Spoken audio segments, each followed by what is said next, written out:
Welcome to the Hospital Medicine Unplugged podcast, where we take a deep dive into complex clinical and ethical challenges. Today we're tackling a really tough one, the evidence-based management of medical futility. And crucially, the role of ethics consultations for our hospitalized patients. Yeah, this isn't just theoretical. This is where a lot of moral distress happens for clinicians, for nurses. It's where resource conflicts really come to a head. It tests the core of what we do in hospital medicine, honestly. So our mission today is to give you, the clinician listening, a systematic framework, something procedural you can actually use. And this is grounded in solid recommendations, AMA, SCCM, ATS. These aren't just opinions, they're society guidelines. Right, but we need to say this up front. Medical futility isn't like checking a potassium level, it's subjective. It's value-laden. Absolutely. There's no single number, no, GCS score or creatinine that universally says this is futile. There's just no consensus on that precise threshold. And because of that inherent subjectivity, you can't manage this by just looking for a number. The focus has to be on process. Exactly. Structured communication, a fair procedure.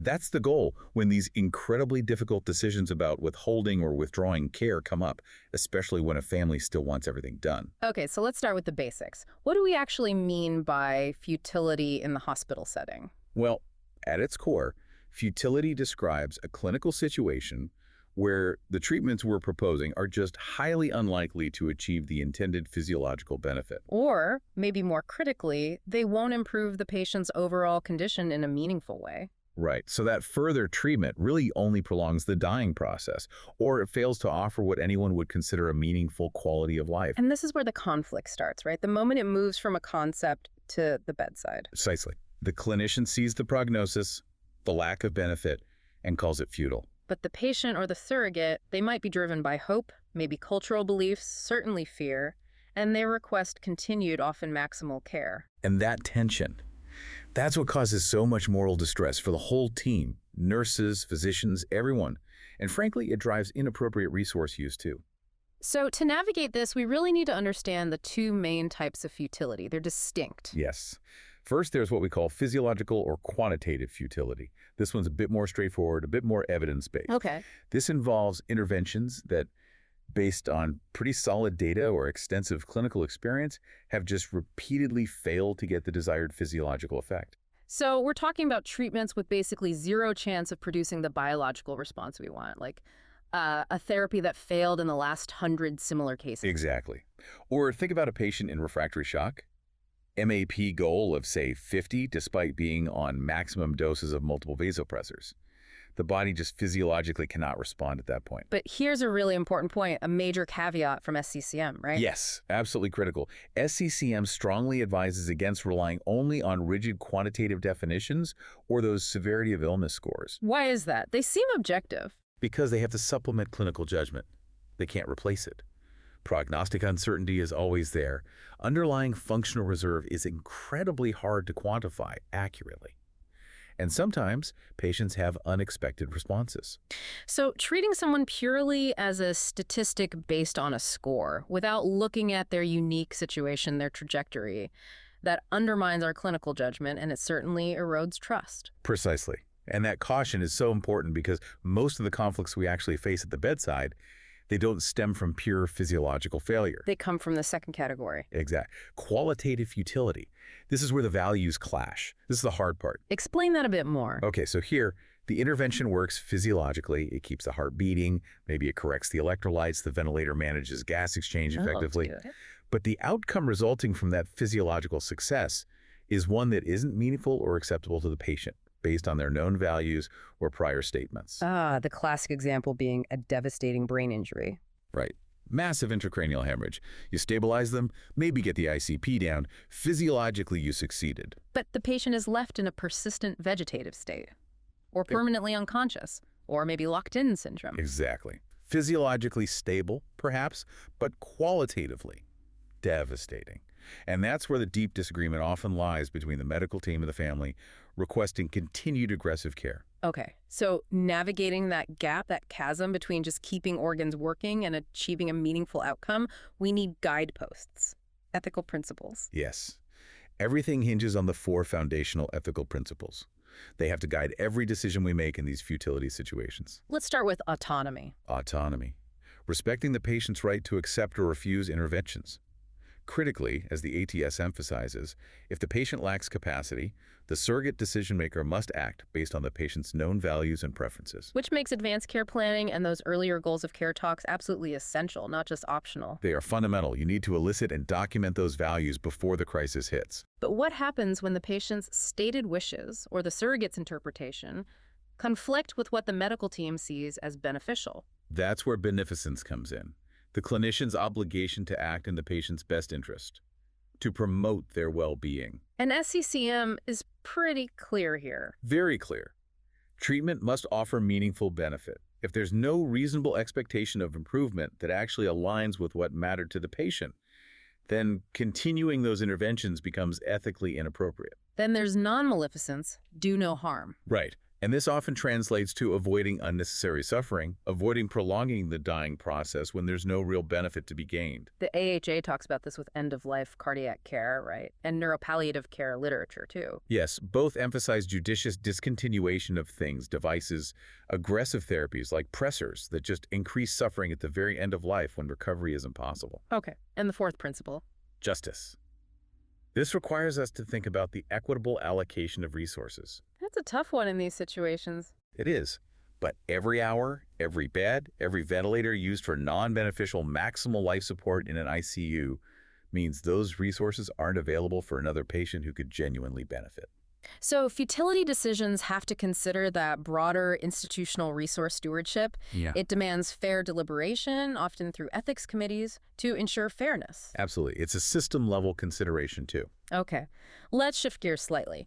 How do we, as hospitalists or critical care docs, actually recognize when we're in a futility situation? What are the triggers? It's usually not one single thing. It's a convergence, a combination of clinical evidence, a clearly poor prognosis, understanding the patient's goals, and those ethical flags going up. So specific clinical indicators we should look for. Yeah, things like repeated failure to achieve the intended goals of care. And again, that means meaningful survival or improved quality of life, not just, a better number on a lab test. Or irreversible dependence on life support, Yeah. like permanent ventilation or continuous dialysis. Exactly. And the critical assessment boils down to, is there any reasonable expectation that this patient will recover enough to survive outside of the acute care hospital? We see this pattern in certain clinical scenarios pretty often. We do.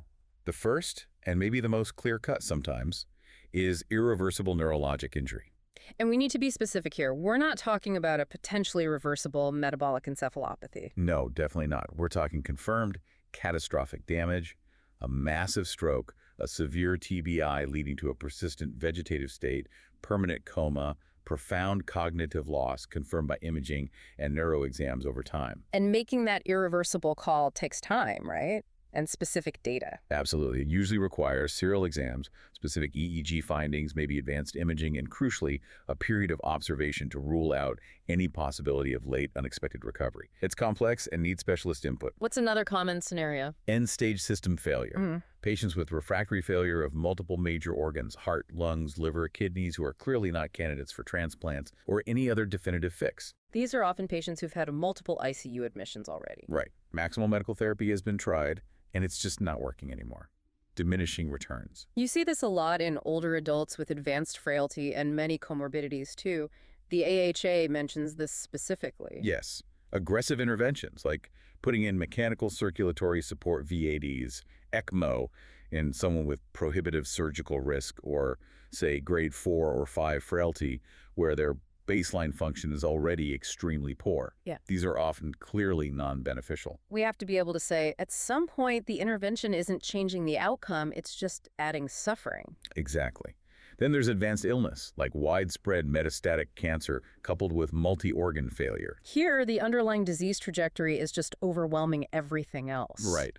Aggressive measures just keep the body functioning mechanically while the disease marches on, preventing a more peaceful, dignified death. And we absolutely have to talk about CPR futility. Oh, definitely. Cardiopulmonary resuscitation might be the most frequently requested intervention that is, in certain situations, clearly non-beneficial. When is that? In patients with very advanced comorbidities, severe frailty, certain terminal conditions.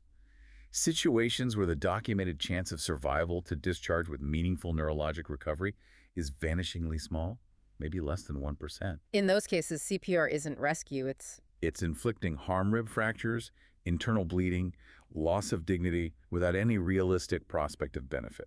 Now, to help with these tough prognostic calls, there are some objective scoring tools. Yes, they can play a supporting role, particularly for CPR futility. Tools like the Joe-Farr score, which tries to predict favorable outcomes after arrest, or the clinical frailty scale, can add some quantitative weight to our clinical assessment. But let's be really careful about how we use them. Extremely careful. These scores estimate risk across populations. They don't predict an individual's destiny. Right. So the Joe-Farr score might give a number suggesting very low chance of good survival. But if that patient is, say, 45, no major health problems, and they arrested from something clearly reversible and sudden like a massive BE that you can treat, or a severe electrolyte issue like hypokalemia. You wouldn't withhold CPR based solely on the score in that case. Absolutely not. You'd override the score based on the individual context, the potential for reversibility. So this just hammers home the SCCM guidance again. These tools are supplemental. They help quantify, they help frame the discussion, but they must always be interpreted within the clinician's understanding of the whole patient they reserve, how fast they declined, a potential reversibility. You use them to bolster the rationale for the goals of care talk, not to make the decision unilaterally based on a number. Precisely. Okay, so given all this subjectivity, especially with qualitative futility, the big message from all the major societies, AMA, SCCM, ATS, is that management must rely on a strict, fair, procedural approach. Yes, process is everything. Yeah. The AMA Council on Ethical and Judicial Affairs actually lays out a multi-step process for resolving these disputes. It's really the gold standard. What's the first step? Deliberation and resolution. And this isn't just one quick chat. It means extensive, repeated, structured discussions. Involving who? Everyone. The core care team, the patient if they have capacity, the surrogates.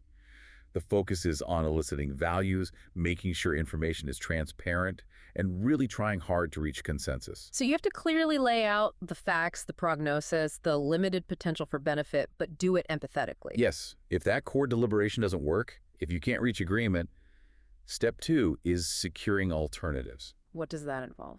The team is ethically obligated to explore all reasonable options short of just continuing the non-beneficial care. This might mean getting a second opinion from another specialist, maybe another critical care team. Or even considering transfer? Yes, exploring transfer to another facility if one is willing to provide the treatment the family is requesting. It shows the family you've exhausted all avenues. And only after all that. Only when all alternatives have been explored and documented thoroughly. Then the process moves to closure. And this is where institutional policy comes in. Right. Procedural policies, usually requiring ethics committee review and approval, then allow for care to be withheld or withdrawn, provided all the preceding steps were followed and meticulously documented. It's a crucial safeguard against doctors just deciding on their own. Exactly. It ensures fairness and due process. Okay, let's make this really practical for the hospitalist team on the ground.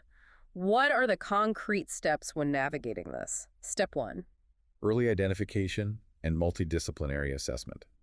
The moment a red flag appears, a family asks for something that seems non-beneficial, or the patient isn't meeting clear treatment goals, you need to convene the team. And that team includes? Critical care, absolutely. Palliative care specialists, key nursing staff, social work often. You mentioned palliative care. How crucial are they early on? Non-negotiable, in my view. They are experts at addressing the emotional barriers, the grief, the guilt, the fear that often drive demands for more aggressive care. If you skip bringing them in early. You risk the conflict just escalating because the underlying emotional needs of the family are completely unmet. Okay, so team assembled. Step 2 is the core. Structured goals of care discussions. Right, and these need to be transparent, empathetic. We have to get beyond just asking, so what do you want us to do? We need to dig deeper. Much deeper. Elicit the patient's specific values, their preferences for what life would look like, and crucially, define what states would be unacceptable quality of life for them. And there's a procedural piece here too, right, from ACO? Yes. You have to formally confirm or establish who the legally recognized surrogate decision maker is before the conflict gets really heated. If the patient lacks capacity, you need to be sure you're talking to the right person according to policy and law. What if, after these thorough talks, there's still uncertainty about the prognosis or the family just isn't ready to accept it? That's where step 3 often comes in, offering time-limited trial or TLT. This isn't just kicking the can down the road. No, not if done properly. It's a structured clinical experiment. It's designed to provide more data and reach a clear decision point. What makes a TLT successful? What does it require? 3 key things. First, explicit goals. Right. What exactly are we trying to achieve physiologically? Weaning pressors, clearing infection, getting off the ventilator. Be specific. Okay. A fixed duration. This has to be clearly stated up front, 72 hours, 5 days, whatever is appropriate and agreed upon by everyone. And third? Clear criteria for success or failure. This is vital. What will we measure at the end of the trial to determine if it worked or not? Can you give an example of failure criteria? Sure. Let's say a patient with a refractory septic shock. It's a 72-hour TLT of maximal support.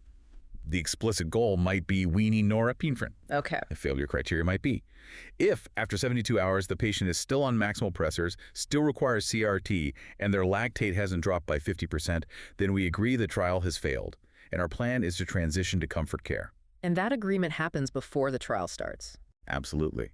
Then, crucially, you must have mandatory reassessment. The team meets again at the agreed time, reviews the data against the preset criteria, and then follows through on the plan that was agreed upon initially. So the TLT provides a structured path forward, turning conflict into a process with a predetermined outcome based on objective measures. Exactly. It respects the family's hope while maintaining clinical integrity. What if even the TLT doesn't resolve the disagreement? Then step 4 is initiating a formal ethics consultation and review by the hospital's ethics committee. When do these typically get triggered? Usually when families continue to request treatments the team deems inappropriate, or when there's conflict about the best course for a patient who lacks decision-making capacity and the surrogate's wishes clash with medical judgment or prior patient statements. And timing matters here. Yes. SCCM recommends getting ethics involved early, ideally within 24 hours of identifying a persistent conflict. Waiting just makes everything harder, more stressful, and more expensive. What does the ethics committee provide? An impartial, multidisciplinary review. They focus on ensuring the process was fair and transparent, not necessarily endorsing one side's desired outcome. They ensure ethical principles and institutional policy were followed. Okay, and the final step if there's still no resolution. Step 5.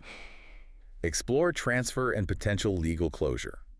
If the ethics committee agrees the care is non-beneficial, but the family still demands it, the institution might try to transfer the patient to another facility willing to provide that care. Is that often feasible? Often not, especially for very complex ICU patients. If transfer isn't possible, then legal processes, like seeking guardianship or judicial review, might be initiated following institutional policy. The ADS highlights this, especially for patients who lack surrogates altogether. So this whole procedural framework, AMA, SCCM recommendations, it sounds robust, but it relies heavily on communication. It's entirely dependent on it. The procedures are just scaffolding. We know most of these disputes aren't really about the clinical facts. They're driven by communication breakdown, fear, grief, distrust. Which means we need specific tools, structured ways to communicate in these high-stress situations. Absolutely essential. You can't just wing it. One widely used model is spikes for delivering difficult news. Yes, spikes is a really valuable 6-step protocol. It helps structure those conversations where you have to deliver a devastating prognosis. Let's walk through it briefly. S. S is for setting. Find a private space. Minimize interruptions. Make sure the key family members, the decision makers, are present. Sit down. E. P is for perception. Before you unload information, find out what the family already understands or believes about the situation. Ask open-ended questions like, what have the doctors told you so far? Or, what's your understanding of why mom is still on the breathing machine? Why is that important? It lets you identify and gently correct misinformation or unrealistic hopes before you give the bad news. Okay. I is for invitation. You need to ask how much information they actually want. Would you like me to explain the medical details or focus on the big picture? Some people want every lab value. Others are overwhelmed. Respect their preference. K is for knowledge. This is where you share the clinical information clearly, simply avoiding jargon. State the facts about the prognosis, the irreversibility, the likely outcomes if aggressive care continues versus transitions. And this is where you link it back to the patient's values. Yes. Given what you told me about his desire to avoid being kept alive by machines, Continuing the ventilator doesn't seem consistent with his goals. Then E. This seems critical. E is for emotions and empathy. The news is out. Now you have to respond to their reaction. Tears, anger, silence. Acknowledge it directly. I can see this as devastating news. This is incredibly difficult. Sometimes just being silent and present is the most empathetic thing. Offer tissues. Avoid platitudes, like he's in a better place. Definitely avoid false reassurances or platitudes. Just acknowledge the emotion honestly. And the final S. S is for strategy and summary. Outline the next steps clearly. What happens now? This is where you might introduce the possibility of an ethics consult, or discuss a TLT, or propose a transition to palliative or comfort-focused care. Involve them in planning these next steps, even if the ultimate outcome is fixed. So spikes is great for that initial delivery of bad news. What about ongoing communication, especially in the ICU during conflict? For that, the value model can be really helpful. It's designed specifically to enhance ICU communication by focusing on validating emotions and eliciting patient goals during conflict. Let's break down value V. V is for value family statements and emotions. Actively state that you hear their concerns and value their input, even if you disagree clinically. Thank you for sharing that. It helps me understand your perspective. Hey. A is for acknowledge emotions and concerns explicitly, similar to the E in spikes, but really focused on recognizing the distress that might be fueling their requests. I understand you're feeling scared and hoping for a miracle. L is for listen. Actively, without interrupting, sit down, make eye contact, allow silence, let them tell their story. Yeah. U is for his sense. Understand the patient as a person. Ask about them beyond their diagnosis. Tell me more about your dad. What did he love to do? What was important to him before he got sick? This helps connect the clinical decisions back to their actual life and values. And E. E is for elicit questions and concerns. Actively ask, what questions do you have for me? What worries you most right now? This ensures their needs are being addressed. Using value U helps keep the conversation grounded in the patient's goals, right? Exactly.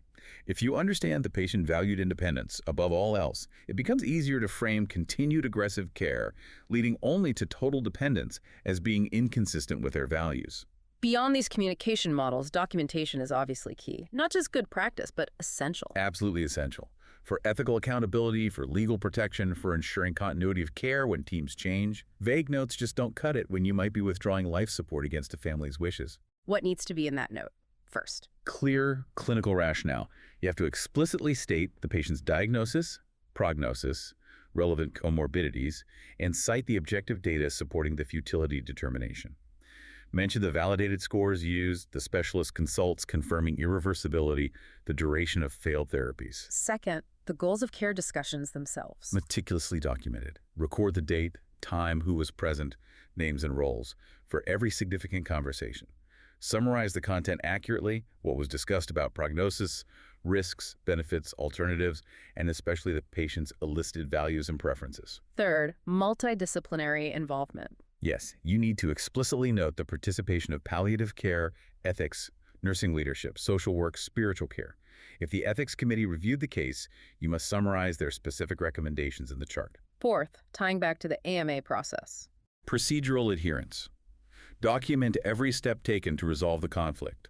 The deliberation efforts, the family meetings, the offer and results of a TLT, any attempts made to transfer care, and the final justification for withholding or withdrawing treatment based on the process followed. This creates a clear trail. A transparent chain of evidence showing a fair process was followed, which leads to the final point, compliance. Documenting referrals to legal counsel if needed, or initiating guardianship if required, especially for unrepresented patients, as the ATS guidelines recommend. Okay, so we followed this rigorous process involving ethics consultants. What do we know about the outcomes? Does involving ethics actually help? Yes, the evidence suggests it does. Ethics consultations provide that structured, impartial, multidisciplinary forum.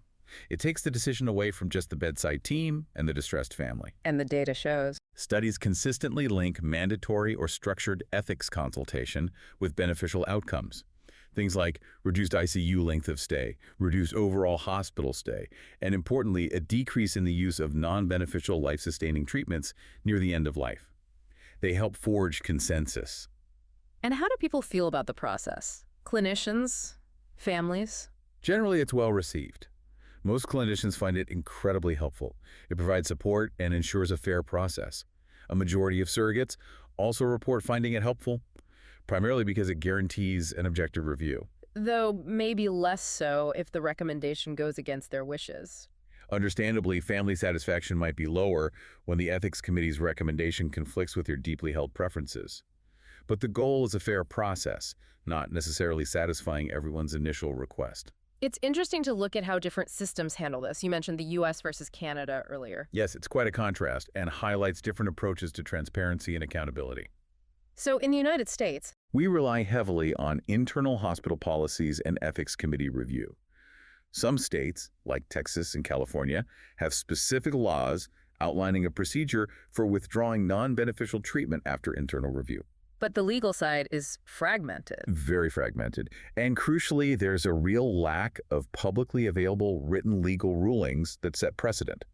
Decisions happen within hospital walls. They're often not published, so there's no consistent body of case law guiding practice across the country. So the process might be fair inside one hospital, but it's not transparent to the public, and it doesn't build a shared societal understanding or legal standard easily. Exactly. Now, compare that to the model in Canada, especially Ontario. What's different there? They have a more formalized, centralized legal pathway. The Consent and Capacity Board, the CCB, acts as an independent tribunal specifically designed to adjudicate these disputes over treatment decisions, including futility, And their decisions. are transparent and publicly available. The CCB issues written rulings explaining the rationale for why care was deemed non-beneficial or why a surrogate's request was upheld or denied. That must have a big impact. It does.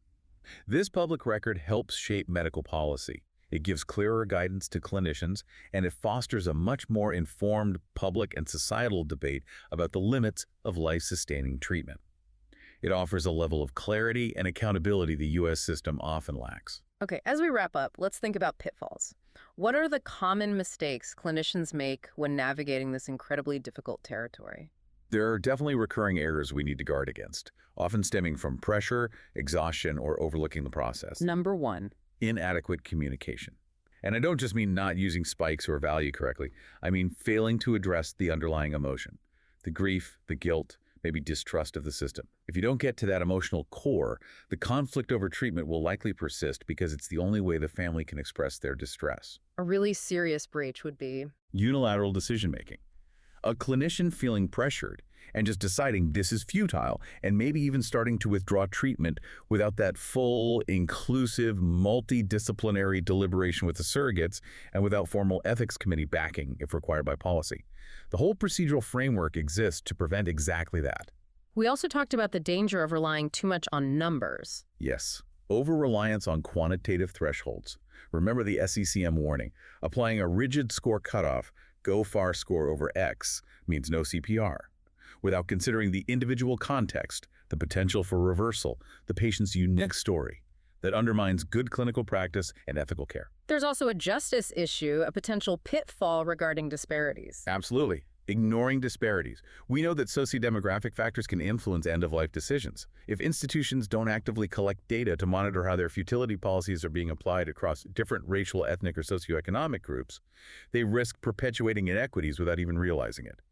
Many policies lack this crucial monitoring piece. And finally, a practical pitfall related to timing. Delayed consultations. Not getting palliative care or ethics involved early enough. SECM says within 24 hours of conflict. Waiting until things have escalated, positions have hardened, the patient has suffered through weeks of non-beneficial care. It just makes resolution much harder and less likely to be truly ethical. Okay, let's try to summarize the key takeaways from this deep dive. We've really emphasized the difference between physiological futility treatment won't work biologically and the much more common and challenging qualitative futility treatment works biologically but doesn't lead to a meaningful outcome for the patient. And navigating that requires grounding ourselves in the 4 core ethical principles: autonomy, beneficence, non-maleficence, and justice. Then we detail the essential procedural approach recommended by AMA, SCCM, ATS, early multidisciplinary assessment, structured goals of care talks, using time-limited trials appropriately, and involving formal ethics consultation when consensus can't be reached. We also stress that none of this works without structured communication skills, using models like spikes to deliver bad news effectively, and value to keep the focus on patient goals, and validating emotions during conflict. And underpinning it all is the absolute necessity of rigorous, transparent documentation of every step of the process. The bottom line from the evidence seems clear. It really does. Mandatory procedural approaches, especially those that integrate early ethics consultation, lead to better outcomes. They reduce non-beneficial treatments, shorten stays, and help achieve consensus more effectively. Which leads us to a final, important thought for you, the clinician listening, to take back to your own practice setting. We know hospital policies on futility vary widely, and we also know that only a small minority of institutions currently collect the kind of prospective data needed to check for sociodemographic disparities in how these policies are actually applied. So, considering the strong consensus recommendations for fair process, transparency, and ongoing data collection, the question for you is, how will your institution actively measure and report on the ethical application of its futility procedures to ensure equity in these profoundly important end-of-life care decisions?